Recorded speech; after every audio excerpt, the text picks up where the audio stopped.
이제 저희는 선물을 받고 또 때로는 주면서 살아갑니다. 특히 제가 이제 선물을 주는 것도 기쁘고 행복한 일이지만 선물을 받으면서 느낀 것은 이제 선물은 이 주는 사람이 줘야 선물이 된다라는 것입니다. 제가 아무리 달라고 해도 주는 사람이 선물을 주지 않으면 이 선물은 선물이 되지 않습니다. 그리고 선물은 이 대가 지불을 주는 사람이 한다라는 것이죠. 그러나 그 혜택은 받는 사람이 누린다라는 것입니다. 그러니까 저희의 어떤 노력이나 공로가 조금이라도 들어가 있으면 이제 그것은 선물이 되지 않습니다. 그것은 이제 공동 구매이죠. 그러니까 선물은 주는 사람이 이제 전적으로 대가 지불을 하는 것이고 받는 사람은 그 혜택을 누리는 것입니다. 그리고 선물을 받은 사람이 이제 그 가치를 알 때에 이제 선물이 될 수가 있는 것이죠. 고난주일은 이제 저와 여러분들을 구원하시기 위해서 이제 예수님께서 이제 대가 지불하신 그러한 시간입니다. 그래서 구원은 선물인 것이죠. 하나님이 주셔야 받을 수 있고 이 예수님이 이 대가 지불하셔야지만 받을 수 있는 것이 이제 구원이기 때문입니다. 그래서 예수님께서는 이 땅에 오셔서 이 고난 받으심으로 대가 지불하셨죠. 그리고 하나님께서는 이 구원인 선물을 이제 믿는 자들에게 이제 주십니다. 오늘 본문 8절입니다. 너희는 그 은혜에 의하여 믿음으로 말미암아 구원을 받았으니 이것은 너희에게서 난 것이 아니요 하나님의 이 선물이라. 구원은 선물인데 그 선물을 어떻게 받게 되었는가 하면은 은혜에 의하여 받게 되었다라고 기록을 하고 있습니다. 그러니까 은혜입니다. 그러니까 은혜는 이제 구체적으로 4절에서 설명을 하고 있는데 4절입니다. 긍휼이 풍성하신 하나님이 우리를 사랑하신 그 큰 사랑을 인하여. 그러니까 은혜는 무엇이냐면 풍성하신 긍휼 그리고 큰 사랑입니다. 그러니까 긍휼하게 여기시지도 않아도 되는데 여기시지 않아도 되는데 그리고 이 큰 사랑을 베풀지 않으셔도 되는데 우리에게 긍휼과 그 큰 사랑을 베푸신 것 자체가 은혜가 된다라는 것이죠. 여기서 큰 사랑할 때 이 큰은 이제 크고 풍성한이라는 뜻을 가지고 있고 사랑은 이제 아가페라고 합니다. 그러니까 많이 들어보셔서 아시듯이 아가페 사랑은 이제 무조건적이고 이제 희생적인 사랑을 가리킵니다. 이것이 은혜인 것은 이 긍휼과 사랑은 우리가 먼저 할 수 없고 하나님이 해주셔야지만 받을 수 있는 것이기 때문입니다. 그래서 요한일서 4장 10절은 이렇게 기록합니다. 사랑은 여기 있으니 우리가 하나님을 사랑한 것이 아니요 하나님이 우리를 사랑하사 우리 죄를 속하기 위하여 화목제물로 그 아들을 보내셨음이라. 그러니까 우리가 먼저 한 것이 아니다라는 것은 우리가 스스로 구원할 능력이 없다라는 것을 다시 한번 가르쳐 주고 있는 것입니다. 그래서 구원은 먼저 선물을 주신 것이고 우리는 받을 수 있는 자격이 없지만 선물을 주셨기 때문에 그 자체가 은혜가 되는 것입니다. 우리를 먼저 사랑하신 그 사랑 방식은 5절에 기록되어져 있습니다. 허물로 죽은 우리를 그리스도와 함께 살리셨고, 그러니까 허물로 죽은 우리를 이제 그리스도와 함께 살리셨다라고 하고 있죠. 1절에서는 이 허물을 이제 허물과 죄라고 하고 있습니다. 그는 허물과 죄로 죽었던 이 너희를 살리셨도다. 그러니까 허물과 죄로부터 이제 우리를 구원하셨다라는 것이죠. 그러니까 허물과 죄는 영적으로 굉장히 절망적인 상태입니다. 그래서 2절에 자세히 기록하고 있는데 먼저 이제 세상 풍조를 따르는 삶이 굉장히 비참한 삶이었다라는 것이죠. 그래서 여기서 풍조는 이제 시대의 정신, 다시 말해서 세상의 가치관, 세상의 흐름, 원리, 힘, 이제 이러한 뜻을 가집니다. 세상은 하나님의 세상과 이 대치되는 세상을 이제 말하는 것이죠. 그래서 세상 풍조는 이 하나님을 인정하지 않는 이 삶의 방식입니다. 하나님의 뜻을 따르지 않고 인간의 욕심과 죄악된 본성을 따르는 이 가치관과 문화, 사회 전반의 흐름을 따라 살아가는 것이 이 세상 풍조를 따르는 것이 됩니다. 그래서 성공, 쾌락, 자기중심성, 탐욕적으로 움직이는 그 문화 안에서 그것을 쫓으면서 살아가는 것이 세상 풍조를 따르는 삶이 되는 것입니다. 그리고 이제 공중의 권세 잡은 자를 따랐다라고 합니다. 이 공중의 권세 잡은 자는 이제 악한 세력들을 얘기하죠. 그래서 불순종의 아들들입니다. 그런데 보시면 이 세상 풍조를 따르고 그리고 권세 잡은 자를 따랐으니, 그러니까 이 두 개는 이제 서로 연결되어져 있는 개념입니다. 그래서 따르고 따르는 것이죠. 그래서 세상 풍조로 살아가는 삶이 악한 세력에게 이 지배받고 있는 삶이다라는 것입니다. 그러니까 악한 세력에게 지배받고 있으면 하나님 없이 세상의 문화와 가치관, 삶의 방식을 쫓는 삶을 살아가게 된다라는 것이죠. 그래서 이 둘은 연결이 되어 있는데 이제 구분하면 세상 풍조를 따르는 것은 이제 외적인 영역입니다. 그리고 공중의 권세 잡을 자를 따르는 것은 이제 영적인 영역입니다. 그래서 영적으로 악한 세력에게 종속되면은 그렇기 때문에 이 세상 풍조를 따르는 것으로 외적인 삶으로 그것이 나타난다라는 것이죠. 3절에 이제 공중의 권세 잡은 자는 이제 육체의 욕심을 따라서 이제 지내게 한다라는 것입니다. 그러니까 세상 풍조를 따르는 것을 이제 그 근원을 알 수가 있죠. 그래서 육체와 마음에 원하는 것을 하는 것으로 나타난다라고 3절은 기록을 하고 있습니다. 여기에서 육체는 이제 죄성을 이야기하죠. 그래서 죄성에 의해서 하나님 없이 악한 세력에게 지배받으면서 세상 풍조를 따르며 살아가는 것이 이제 육체로 살아가는 것이다라는 것을 이야기하고 있는 것입니다. 그리고 이것이 허물과 죄라는 것이죠. 그 결과는 이제 하나님의 진노를 받아서 이제 심판받는 존재가 되는 것입니다. 그것을 이제 본질상 진노의 자녀다라고 기록을 하고 있죠. 그래서 여기에서 본질상은 진노의 심판으로 들어가는 것이 확실하게 정해져 있다라는 이런 의미를 가지고 있습니다. 이것은 인간 스스로의 무능함을 이야기하는 것이기도 합니다. 그래서 구원을 선물이라고 하는 것은 이제 여기에서 꺼내주시기 때문에 진정한 선물이 되는 것입니다. 내가 스스로 나갈 수 없는데 누군가가 꺼내주었다면 그 사실 자체가 은혜이고 선물이 되는 것입니다. 선물을 주지 않으면 받는 입장에서 어떻게 할 수 없는 것이 없다라는 것을 지금 말씀해 주고 있는 것이죠. 그러면서 말씀은 이제 3절에서 이제 전환을 기록하고 있습니다. 뭐라고 하냐면 3절에 전에는 이렇게 이야기합니다. 전에는 그리고 진노의 자녀이었더니 이렇게 하면서 이제 지나갔다. 이제는 새롭게 되었다라는 것을 이제 전환을 이야기합니다. 그러니까 전에는 그리고 이었더니 이건 과거이죠. 이제 지나갔다라는 것입니다. 더 이상 우리는 그런 존재가 아니다라는 것이죠. 4절의 긍휼과 그 큰 사랑으로 인해서 그리고 은혜에 의하여 믿음으로 구원받았기 때문에 구원받은 백성은 전에는 그리고 이었더라 하면서 전에 그렇게 살던 삶을 다시는 살지 않는다라는 것을, 그리고 어떻게 보면 이제는 그렇게 살 수 없는 존재가 되었다라는 것을 말씀해 주고 있는 것입니다. 그래서 하나님의 선물인 구원을 받은 사람에게는 이 이전의 2절, 3절 그 삶은 이제 이전의 삶이 되는 것이죠. 더 이상 전의 눈으로 돌아갈 수 없고 또 그렇게 살 수 없는 존재가 되었다라는 것이 은혜에 의하여 믿음으로 구원받은 자의 삶이 된다라는 것입니다. 저와 여러분은 악한 세력에 지배받고 있었죠. 그래서 육체를 따라서 세상 풍조를 따르면서 이제 세상의 사람으로 살아갔습니다. 그러나 이제 전의 눈으로 살아가는 삶이 되었다. 그러한 사람이 되었다라는 것이죠. 이것을 가능하게 하는 것은 이제 지배받는 영역이 달라졌기 때문입니다. 그래서 5절에 그리스도와 함께 살리셨다라고 할 때 함께는 이제 종속을 의미하는 것이죠. 전에는 공중의 권세 잡은 자들과 함께 따르면서 살아갔지만 이제는 우리가 함께, 누구와 함께 하냐면 그리스도와 함께 하면서 그리스도를 따라가는 자가 되었기 때문에 이것이 가능해진 것입니다. 그분의 죽음으로 내가 죄에서 죽었고 그분의 부활하심으로 내가 사망에서 벗어나서, 그러니까 이전에 그리고 이었더라. 그래서 새 생명의 옷을 우리가 입게 된 것이죠.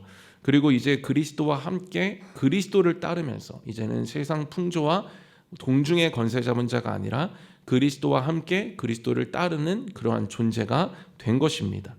그렇다면 그리스도의 지배를 받게 되는 존재가 되었다면, 그러면 그 삶 또한 이제 그리스도와 함께 살아가는 삶이 되는 것이죠. 악한 세력의 지배 아래 있으면 세상 풍조를 따르고 육체가 시키는 대로 살지만, 예수님이 지배하시고 예수님과 함께 하면은 예수님을 따르게 되어져 있고 예수님이 가신 그 길을 우리는 같이 걸어가게 되는 것입니다. 그래서 우리는 영적인 영역을 잘 회복해야 하는 것이죠.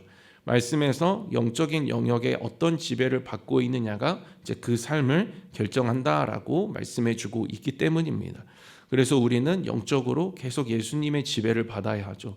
예수님의 통치를 받아야 합니다. 그래서 그분과 함께 그분을 쫓으면서 그분을 따라가면서 살아야 하는 것이죠.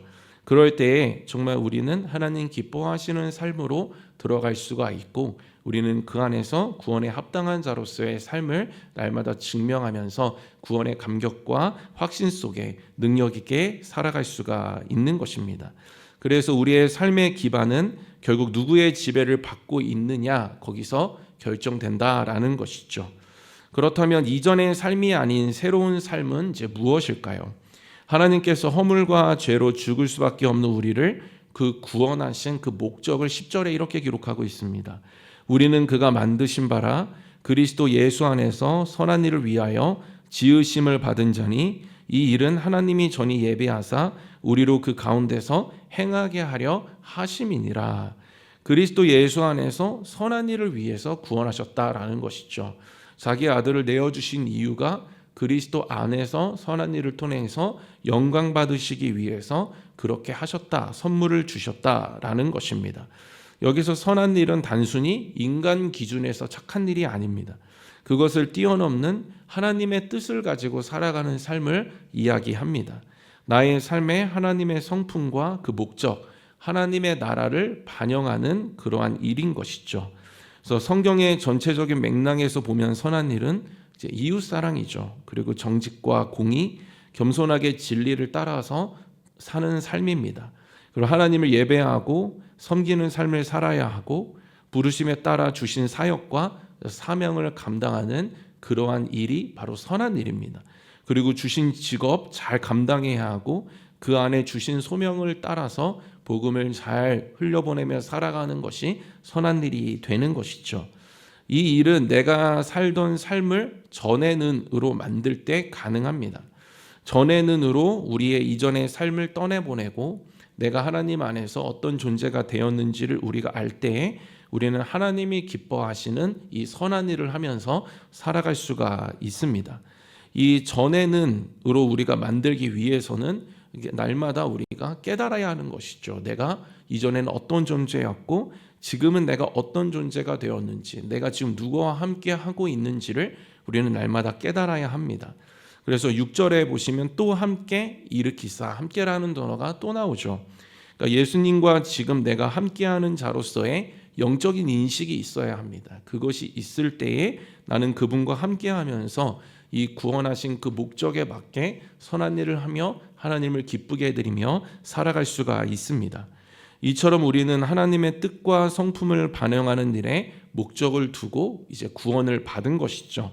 그 목적대로 행동하는 것이 예수님과 함께 살아가고 그리고 일으킴을 받은 자의 증거가 된다라는 것입니다.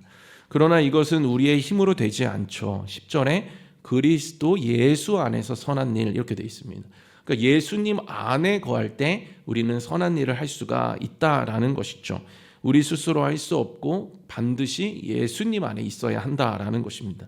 다시 말해서 예수님과 함께 할 때, 그분과 동행할 때, 그분을 따라갈 때 그 일을 감당할 수가 있다라는 것이죠.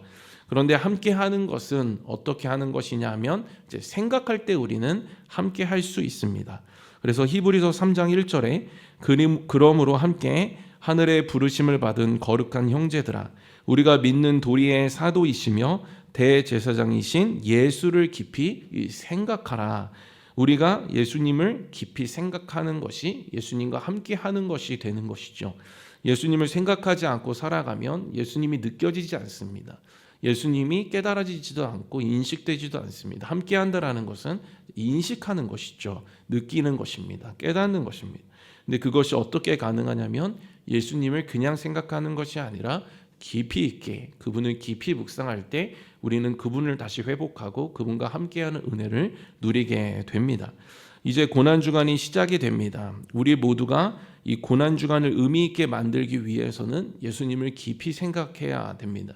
그냥 뭐 일상에 지내던 그냥 똑같은 한 주가 아니라 고난주간이라고 특별히 한 것은 더 깊이 생각을 하라는 것이죠. 그리고 함께를 회복하라는 것입니다. 그랬을 때 그 예수 안에서 선한 일이 가능하고 구원의 목적에 맞게 살아갈 수 있기 때문에 이 시간이 우리에게는 굉장히 중요한 시간이 되는 것이죠. 우리가 생각을 할 때 우리가 어떤 존재였는지를 알게 됩니다. 예수님을 생각하면 전에는 내가 이었더니 이러한 본질상 진노의 자녀였지만 선물을 주셨고 나를 함께 일으키셨구나.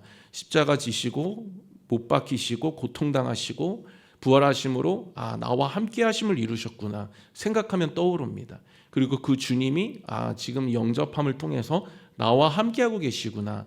그래서 그분이 느껴지고 그분의 임재가 느껴지고 그러면 그분을 따를 수 있는 결단이 나의 가운데서 비로소 일어나게 되는 것이죠. 본질상 진노의 자녀로 심판받아 멸망당할 수밖에 없는 나를 꺼내주셨다. 선물 주셨다. 구원을 주셨다. 그렇다라고 한다면 그것이 너무나도 감사해서 그분과 함께 동행하는 것을 끊임없이 추구하고 그분과 함께 그 선한 일을 감당하면서 살아가게 되는 것입니다. 성부 하나님은 성자 예수님은 나를 위해서 어떤 결정을 하셨는지를 깊이 있게 생각해야 하는 것이죠. 그럴 때 내가 어떤 존재가 되었는지를 비로소 알게 되고 명확한 인식 속에서 예수님과 함께하며 전에는 그 삶에서 벗어나 하나님이 기뻐하시는 선한 일을 하면서 살아갈 수가 있는 것입니다. 저는 저와 여러분 모두가 이 고난주간에 예수님만 생각하시는 그러한 은혜가 있기를 주님의 이름으로 소망합니다. 그런데 생각하려면 세상 풍조를 절제해야겠죠. 그래서 세상 풍조를 끊임없이 추구하면서 당장에 집에 가서 그렇게 하면서 예수님을 깊이 생각하기는 굉장히 어렵습니다. 제가 예전에 고난 주간에 해본 것이 가장 좋았던 것은 이제 미디어 금식이 있습니다. 그래서 그 전에 있던 교회에서 이렇게 간지를 나눠주고 TV 앞에다 붙여놓고 핸드폰 앞에다 붙여놓고 하라고 하면서 했는데 굉장히 이제 좀 머리도 맑아지는 것 같고 여러모로 또 예수님도 이렇게 갑자기 보던 TV를 끄게 되면 보지 않게 되면 또 핸드폰을 좀 절제하게 되면 세상 풍조를 좀 멀리하게 되면 이제 처음에는 조금 이렇게 적응이 안 되다가 금단현상도 있다 하다가 슬슬 이제 좀 진정이 됩니다. 그래서 차분해지고 집중하게 되어지고 그러면서 슬슬 이제 영적인 부분들이 이제 생각이 나게 되는 것이죠. 그래서 제가 요즘에 이제 고민하고 있는 것은 뭐냐면 뿐만 아니라 우리는 고난 주간만 그렇게 보낼 뿐만 아니라 또 그 이후에도 계속 예수님을 깊이 생각해야겠죠. 그래서 제가 요즘에 고민하고 있는 것은 이제 핸드폰 그 보관함입니다. 그래서 제가 이렇게 당근을 보다가 알게 됐는데 이제 금요 박스라는 게 있더라고요. 그래서 그 금요 박스 안에다가 핸드폰을 넣어놓고 시간 설정을 딱 해놓으면 무슨 일을 거기다 어떤 일을 해도 절대 열리지 않는 것입니다. 그래서 당근에 보니까 어떤 분이 굉장히 싸게 이렇게 올려놓으셨더라고요. 자기는 이제 실패를 했다고 금욕을 실패를 했다고 하면서 이렇게 올려놓으셨는데 아직 제가 그 근처에 가지를 못해서 아직 구입을 하지 못하고 있습니다. 그래서 이제 여러모로 좀 장치를 생각하셔야 되는 것이죠. 내가 스스로 뭐가 약하다, 자꾸 세상 풍조를 이렇게 받아들인다, 자꾸 악한 세력의 지배 아래서 자꾸 하나님 없이 살아가려고 한다, 그런 어떤 영향력 아래에 내가 자꾸 있다, 그러면 좀 고난 주간에는 습관을 만드는 것이 필요하다라는 것입니다. 그래서 생각하기 위해서 예수님의 생각에 방해되는 것들이 있다면 그것들을 과감하게 절제하는 것이 중요하다라는 것이죠. 그래서 오늘 이제 결단을 하나씩 하셨으면 좋겠습니다. 구체적으로 그냥 결단을 하고 고난 주간 일주일 동안 내가 어떤 것을 좀 멀리하겠다, 이 세상 풍조를 받아들이지 않겠다, 예수님 깊이 생각하겠다, 이런 결단들을 하셨으면 좋겠습니다. 그래서 목장을 할 때에도 이제 내가 어떤 풍조에 휩쓸리지 않고 예수님 생각하겠다 결단하셨으면 좋겠고, 그래서 그렇게 절제하심으로 말미암아 이 대제사장이신 예수님을 깊이 생각하심으로 말미암아 그분이 다시 느껴지고 함께함이 느껴지고 그 임재 속에 주님을 따라가고 싶은 열망 속에 그분을 따라가며 하나님께서 기뻐하시는 구원의 목적에 맞는 그 선한 일을 행하며 살아가시는 저와 여러분들이 모두 되시기를 주님의 이름으로 소망합니다. 말씀을 마무리하겠습니다. 제가 20대 때 제 야구를 그만두고 좌절과 절망 가운데 있을 때 이제 저를 굉장히 잘 이끌어 주신 강도사님이 계십니다. 근데 그때 참 강도사님께서 저를 굉장히 많이 참아 주셨습니다. 제가 막 예배도 제대로 드리지도 않고 예배도 제대로 가지도 않고 막 그런데도 불구하고 끝까지 인내하시면서 잘 참아 주시고 계속 잘 인도를 해 주셨습니다.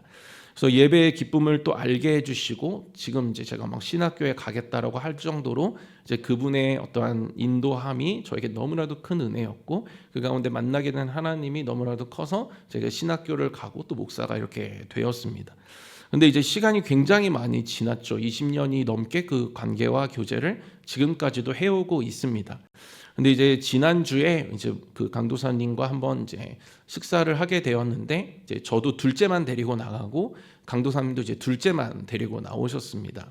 근데 이제 강도사님 둘째랑 저희 둘째 이제 동갑이거든요. 거긴 아들이고 저희 이제 딸인데 이제 이렇게 해서 넷이서 식사를 했습니다. 근데 이제 그쪽 둘째가 이제 강도사님 둘째가 그 생일이 온다라는 거예요. 근데 제가 예전에 이제 그 둘째랑 같이 이렇게 지나가면서 강도사님 둘째가 뭘 원하는지를 제가 이제 봤거든요. 근데 강도사님이 그걸 사달라고 했는데 강도사님이 이거 나중에 하자 그러고 그냥 가셨어요. 근데 제가 그렇게 기억을 해놨습니다. 근데 기억을 해놓고 근데 이제 그게 옷이었는데 제가 그 옷을 기억을 해놨어요. 그래서 이제 사이즈를 강도사님한테 물어봤죠. 근데 물어봤는데 강도사님이 됐어 그런 거 안 사줘도 돼 하고 이제 답장이 왔어요. 그래서 제가 다시 사모님한테 답장을 했습니다. 문의를 했습니다. 그래서 유찬이 사이즈가 몇이에요? 이렇게 딱 물어보니까 그런 거 안 하셔도 돼요. 그러면서 막 이제 또 막 실갱이가 이제 오고 가고 하는 것이죠. 그러면서 제가 뭐라고 마지막에 그 문자를 보냈냐면 이제 사이즈를 결국에 알려주셨는데 제가 문자를 뭐라고 보냈냐면 강도사님한테 지금까지 받은 은혜를 이제부터는 하나하나 갚으면서 살아가려고요. 제가 그냥 이렇게 보냈습니다. 근데 제가 그렇게 보내고 싶어서 생각한 것도 아니었고 그냥 제 안에 있는 진심으로 그냥 솔직하게 말씀을 드린 것입니다. 지금도 저는 여전히 그 마음이 있어요. 그래서 강도사님에게 내가 받은 은혜가 너무나도 크고 이것은 내가 평생 갚으면서 살아가야겠구나. 그래서 뭔가 이런 기회가 있지 않습니까? 기회가 있으면 놓치지 말고 그런 것들 은혜를 갚으면서 내가 살아가겠구나. 이런 생각들을 저는 지금도 가지고 있습니다. 그래서 제가 막 생각한 것도 아니고 그냥 그 마음을 늘 품고 있었던 거예요. 막 의지적으로 결단하고 있는 것도 아닙니다.